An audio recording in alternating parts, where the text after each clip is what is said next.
Hi everyone, आप सब कैसे हैं? तो मुझे उम्मीद है कि आप लोग अच्छे होंगे और आपकी पढ़ाई भी अच्छी चल रही होगी। तो एक बार और स्वागत है इस चैनल पर रोशन क्लासेस के। और ये जो है चैप्टर सेकंड का फर्स्ट पार्ट है, Kings farmer and towns, class 12th history का। जैसे कि आप जानते हैं कि ऑलरेडी मैंने जो है 2 पार्ट्स करवा दिया है चैप्टर फर्स्ट के ब्रिक्स एंड बेट्स के, और वो एमसीक्यू इम्पोर्टेंट है काफ़ी, आप लोग ज़रूर से देखें। तो ये सेकंड पार्ट है और इसको हम शुरुआत करते हैं, ठीक है, सीयूईटी 2024 के लिए। और ये बहुत इंपॉर्टेंट एमसीक्यू है। मैंने जो है केवल एनसीईआरटी से जो है ये सारे क्वेश्चन बनाए, और उम्मीद रखें कि ज़रूर जो है ये आपके एग्ज़ाम में आएगा। ठीक है, तो स्टार्ट करते हैं इस चैप्टर को फर्स्ट। क्वेश्चन फर्स्ट है कि एपिग्राफी इज स्टडी ऑफ, ये किस चीज़ की स्टडी होती है? कॉइन, इंस्क्रिप्शन, स्टोन या बोन्स। तो जो स्टडी होती है बेसिकली ये इंस्क्रिप्शंस की होती है, यानी शिलालेख की। ठीक है, जिसको हम पुरालेख शास्त्र भी अध्ययन कहते हैं इसको। ये जो है हार्ड सरफेस पे जो है लिखा जाता है, जैसे स्टोन हो गया इसके ऊपर। क्वेश्चन सेकंड है कि James Prinsep's an officer in the mint of East Indian Company deciphered. तो इसने इन्होंने क्या मतलब जो है किस चीज का अर्थ निकाला? तो इन्होंने जो है ब्राह्मी और खोष्टी लिपि, जो लिपि होती है, उनका अर्थ निकाला था। ठीक है, किसने? जेम्स प्रिंसेप्स ने। और ये ईस्ट इंडिया कंपनी के एक अधिकारी थे। ठीक है, तो एग्जाम में कई बार पूछता है कि इन्होंने किस लिपि यानी किस इंस्क्रिप्शन या फिर क्यों इन्होंने पता लगाया था, अर्थ मीनिंग फाइंड की थी, तो ब्राह्मी एंड खरोष्ठी। नेक्स्ट है कि James found that most of this mention of king refer to Piyadasi meaning. So Piyadasi उन्होंने जो फाइंड किया इंस्क्रिप्शन के अंदर ये अर्थ की मीनिंग, तो बहुत सारे वर्ड्स जो है पियादशी मेंशन थे किंग के बारे में। और पियादशी का मतलब क्या था इसके अंदर? तो जैसे कि जानते हैं कि एनसीईआरटी में जो है इसका ऑप्शन जो है ए दे रखा है, यानी प्लीजेंट टू बिहोल्ड, यानी इसका देखने में सुगंध। ये जो है इसका सही आंसर होगा, प्लीजेंट टू बी होल्ड। तो इसका जो मीनिंग होता है पियादशी का मतलब होता है pleasant, pleasant to behold. Next है कि क्वेश्चन थर्ड कर चुके हैं, नेक्स्ट क्वेश्चन फोर की ओर चलते हैं। इसमें पूछा है कि which of the following statement is or are correct about the inscriptions. तो यानी हमें शिलालेख के बारे में बताना है कौन सा इसमें करेक्ट है। तो पहला जो ऑप्शन है इसमें बोल रखा है कि inscription were writings encrypt on hard surface such as stone, metals and poetry. ठीक है, सेकेंड है कि they usually record the achievements, activities and और आइडियाज। थर्ड है inscription are virtually permanent records. Fourth, the earliest inscription were in Prakrit. So इसमें जो है option जो इसका सभी सही होगा, क्योंकि जो भी इसमें दे रखे ऑप्शन वो सभी करेक्ट है। कि फर्स्ट की जो है राइटिंग किया जाता था किस पे? हार्ड सरफेस पे, जैसे स्टोन हो गया, मेटल और पोइट्री हो गया उसके ऊपर इंस्क्रिप्शंस का।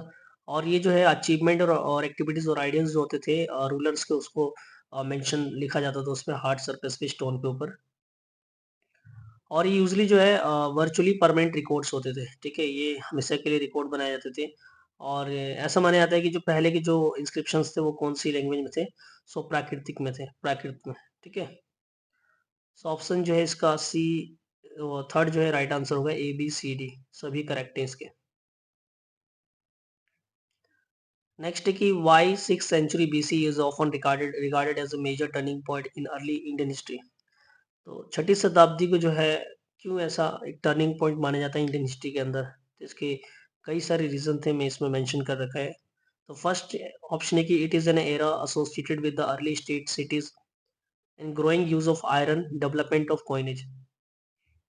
सेकंड है कि it also witness the growth of diverse system of thoughts including Buddhism and Jainism. तो ये दोनों ही करेक्ट है, क्योंकि जो है छठी शताब्दी ईसा पूर्व को इसलिए जो है एक इम्पोर्टेंट काल माना जाता है हिस्ट्री के अंदर, क्योंकि उस समय जो है स्टेट और शहरों का जो है विकास हुआ, और साथ में जो है यूज ऑफ आयरन बहुत बड़ा उस समय। ठीक है, और उसके साथ साथ डेवलपमेंट ऑफ द कॉइनेज। ठीक है, नेक्स्ट है कि इसमें जो है बहुत सारे जो है थॉट्स के भी डेवलपमेंट हुआ है, जैसे कि इसमें सबसे इम्पोर्टेंट जो है बुद्धिज्म एंड जैनिज्म का जो है विकास हुआ उसी टाइम।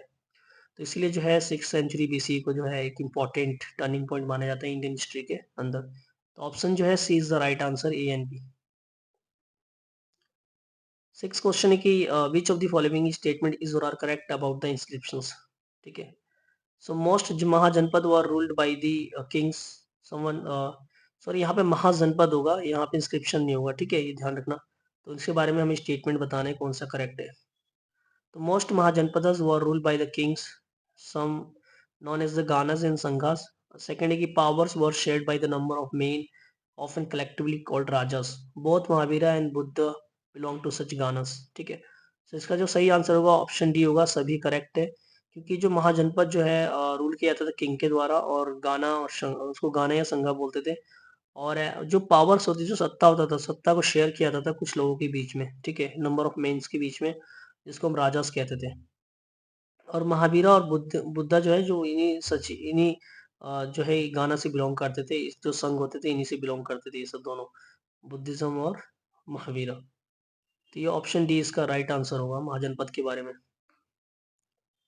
नेक्स्ट बहुत इंपॉर्टेंट क्वेश्चन है कि early state and there Capitals not correctly match. यहाँ पे नॉट करेक्टली मैच बताना है कौन सा नहीं है। तो आइए हम देखते हैं क्वेश्चन नंबर 7 को।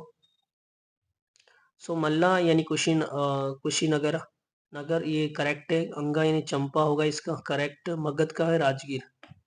सो अवंती जो है इसका उज्जैन होगा, ना कि बनारसी, तो ये इनकरेक्ट है। ठीक है, सो अवंती का क्या होगा, उज्जैन होगा। ठीक है, सो ऑप्शन डी जो है इसका राइट आंसर होगा। नॉट करेक्टली मैच बताना था इसके अंदर, तो अवंती का जो कैपिटल होगा वो उज्जैन होगा। नेक्स्ट क्वेश्चन है कि early state and their capital not correctly match. पहला कि कुरु यानी इंद्रप्रस्थ, ये करेक्ट है। शुरासेना मथुरा होगा इसका, ये भी करेक्ट है। पंचाला क्या है, अचिचत्रा, ये भी सही है। और वत्सा का तक्षशिला ये जो है बेसिकली इनकरेक्ट है।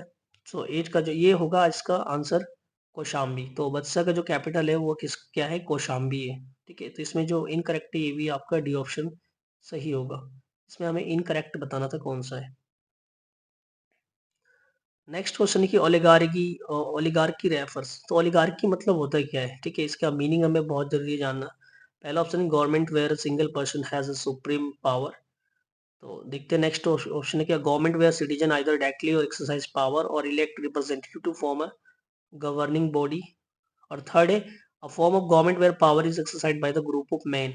तो इसका राइट आंसर जो सी होगा, क्योंकि जो ऐसा गवर्नमेंट जहाँ पे कुछ ही लोगों के द्वारा जो है ग्रुप मैन के द्वारा पावर को एक्सरसाइज किया जाता है। इसमें ए ऑप्शन जो है मोनार्की के बारे में बात किया है, जहाँ पे सिंगल पर्सन होता है, राजा या रानी। वो क्या करते हैं, सुप्रीम पावर होती है उनके पास, वही गवर्न करते हैं स्टेट को। एंड सेकंड जो ऑप्शन है वो डेमोक्रेसी के बारे में बात कर रहा है, कि वहाँ पे क्या होता है, सिटीजन क्या करते हैं, डायरेक्टली एक्सरसाइज करते हैं पावर को अपने इलेक्टेड रिप्रेजेंटेटिव के फॉर्म में। ठीक है, तो इसमें ओलिगार्की के बारे में पूछा है, तो ऑप्शन ए सी होगा, a form of government where power exercise by the group of man, यानी जो एक ऐसी सरकार जहाँ पे जो है कुछ लोगों के द्वारा, कुछ ग्रुप समूह के लोगों के द्वारा जो है सत्ता का जो है वो जो है पावर का एक्सरसाइज किया जाता है। अब इसमें हमें जो ये बहुत बड़ा ये दे रखा है लेंथ टाइप का, इसको पढ़ना है और हमें बताना है कि ये किसके बारे में बात की जा रही है। ठीक है, सो इनिशियली राजगहा यानी प्राकृतिक नेम जो है इसका राजगीर है इन बिहार, और was the capital of Magadh. So शुरुआत में जो है राजगीर कैपिटल था मगध का। Interestingly old name means house of the king होता है इसका मतलब। राजगहा वाज फोर्टिफाइड सेटलमेंट था। ठीक है, मतलब कहने का मतलब है बहुत सारे जो है बड़े बड़े दीवार बनाए गए थे, फोर्टिफाइड किया था सेटलमेंट को। are located amongst the hills, कहाँ पे लोकेटेड थे, हिल्स पे। Later in the 4th century BC the capital was shifted to. तो यहाँ बताने की जो मगध का कैपिटल फर्स्ट राजगीर था, उसके बाद कहाँ पे शिफ्ट किया गया, तो इसका जो सही आंसर होगा ऑप्शन सी होगा, पाटलिपुत्रा। ठीक है, तो इसमें हमें ये पढ़कर इसका आंसर देना था, तो option C is the right answer, यानी पाटलिपुत्रा।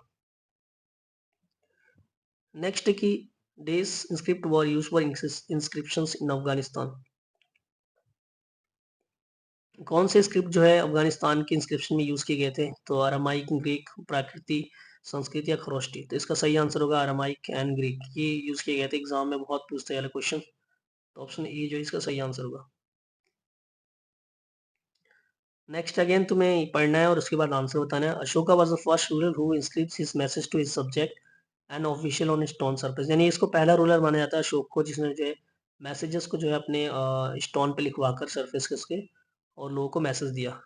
ठीक है, he used inscription to proclaim what he understood to be। तो इसको क्या कहते थे, जो ये काम कर, जो जिस तरीके से ये इंस्क्रिप्शंस को क्या करते थे, स्टोन पर लिखवा कर और जो है वो मैसेज करते थे लोगों को, कि मैसेज देते थे उसमें लिखा हुआ जो भी चीज आता था, तो उसको क्या बोला जाता था, धर्मा या धम्मा, फरमान या न। सो बेसिकली धम्मा बोला जाता था। तो धम जो है बेसिकली एक मैसेज होता था अशोक के द्वारा, जो लोगों के लिए। तो ऑप्शन जो है बी इसका राइट आंसर होगा। नेक्स्ट है Ashoka was the first ruler. देखो वही चीज है, बस इसमें इस बार क्या पूछा है कि धम्मा के अंदर क्या इंक्लूड नहीं किया गया था। यहाँ पे ऑप्शन ध्यान से पढ़ना है क्योंकि इंक्लूड नहीं बोला है, not included. So respect towards elders, हाँ ये इंक्लूड किया गया था, बड़ों की रिस्पेक्ट करना। जेनरोसिटी टुवर्ड क्षत्रिय ये इनकरेक्ट है बिकॉज ब्राह्मण के बारे में बोला गया था, उसके अंदर मेंशन है एनसीईआरटी के अंदर कि जेनरोसिटी टुवर्ड ब्राह्मण्स, ठीक है। Generosity toward those who renounce body life, हाँ ये भी करेक्ट है क्योंकि उन्होंने इस धम्मा के अंदर प्रचार किया था कि जो भी जो है वर्ल्डली लाइफ को रिनाउंस कर चुके हैं उनको भी रिस्पेक्ट देना, जनरोसिटी दिखाना उनके प्रति, और रिस्पेक्ट फॉर रिलीजन, हाँ रिलीजन्स को क्या करना है, रिस्पेक्ट देना है। इसमें नॉट इंक्लूडेड बोला है तो जनरोसिटी टुवर्ड क्षत्रिय इंक्लूडेड नहीं था, ब्राह्मण यहाँ पे आएगा, तो ऑप्शन जो है B is the right answer. Special officer known as the dhamma mahatma mahamatta were appointed to spread message of, तो इसको ये क्यों अपॉइंट किया गया था इनको, किस चीज के मैसेज को फैलाने के लिए, फेथ लव या धम्मा या धर्मा। तो धम्म के मैसेज को फैलाने के लिए जो है इनको अपॉइंट किया गया था, धम्मा महामात्मा। तो ऑप्शन जो है सी इसका राइट आंसर होगा। According to Greek sources Maurya rule had standing army, तो यहाँ बताने कितना स्टैंडिंग आर्मी था, फुट सोल्जर्स कितने थे, एंड कैवलरी एंड एलिफेंट कितने थे, ठीक है। तो ऑप्शन इसमें देखते हैं, तो ऑप्शन जो इसका सी सही आंसर होगा, ठीक है। तो 6 लाख यहाँ पे आएगा आपके स्टैंडिंग आर्मी, और 30,000 जो है इसके फुट सोल्जर्स का कैवलरी थे, एंड 9,000 का अराउंड जो है इसके एलिफेंट्स थे उनके पास। नेक्स्ट की शिलापदिकारम एन इपिक रिटन इन, तो किस में लिखा गया था इस एपिक को। तो बेसिकली इसका ऑप्शन दे रखा है तमिल, तेलुगु, संस्कृत, हिंदी। तो ऑप्शन जो इसका सही आंसर होगा वो तमिल होगा। तमिल जो है भाषा में इसको लिखा गया था। 70 ने दोबारा आपको रीड करना है बिकॉज सीयूटी के एग्जाम में काफी लेंथी क्वेश्चन बनाते हैं, तो रीड करके आपको बताना होता है, ठीक है। Who ruled over a vast kingdom extending from Central Asia to North East India?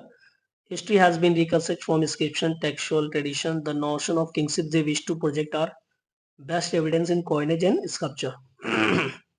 Costly statue have been found installed in Mata near Mathura, and similar statue has been found in Shirin in Afghanistan as well. तो कुछ ये आपको point अगर पता होगा तो आप समझ सकते हो किसके बारे में बात की जा रहा है। तो ये जो है कुशाना के बारे में बात किया जा रहा है, ऑप्शन बी जो है इसका सही आंसर होगा। नेक्स्ट की Prayag Prashasti also known as the Allahabad pillar inscription compose in Sanskrit by, तो किसके द्वारा संस्कृत में कंपोज किया गया था इलाहाबाद प्राग प्रस्ती, जिसको इलाहाबाद पिलर इंस्क्रिप्शन के नाम से जानते हैं। तो इसका जो सही आंसर होगा ऑप्शन डी होगा, हरिसेना, यानी इसका राइट आंसर होगा, ठीक है। अब यहाँ पे क्वेश्चन ये पूछ लिया, Harisena Harisena the court poet, किसके कोर्ट पोएट थे ये, चंद्रगुप्त के, समुद्रगुप्त के, या फिर कुशाना के। तो समुद्रगुप्त के जो है ये कोर्ट पोएट, तो ऑप्शन बी जो है इसका सही आंसर होगा। नेक्स्ट है यहाँ पे आइडेंटिफाई करना है स्कल्पचर को आपको और बताना है किसके स्कल्पचर है ये।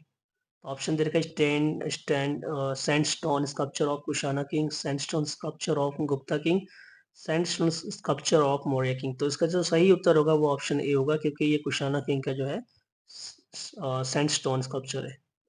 तो ये 20 क्वेश्चंस जो है बेसिकली पार्ट 1 है चैप्टर 2 का।